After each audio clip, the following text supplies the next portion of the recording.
वज़ीर बल्दियात सिंध नासिर हुसैन शाह ने आइंदा आम इंतखाबात में बिलावल भुट्टो के वज़ीर आज़म बनने का दावा कर दिया। वाज़ेह किया है कि पीपल्स पार्टी इस बार सिंध से क्लीन स्वीप करेगी। खैबर पख्तूनख्वा में भी सरप्राइज देंगे। MQM को तंज का निशाना बनाते हुए उन्होंने कहा कि बल्दियाती इलेक्शन का बाइकॉट करके MQM ने अपनी इज्जत बचाई है।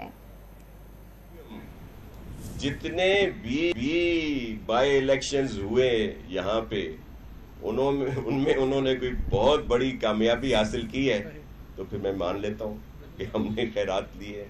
जहां वो कुछ भी नहीं मिल रहा था उनको, उन्होंने अपनी इज्जत बचाई है। इंशाल्लाह ये जो 23 के इलेक्शन है आप देखेंगे कि यहाँ पे सिंध में मुकम्मल स्वीप करेंगे।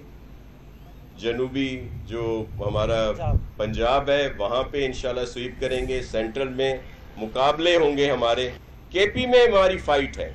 तो अगला वजीर आजम अल्लाह की मेहरबानी से चेयरमैन बिलावल भुट्टो जरदारी साहब है।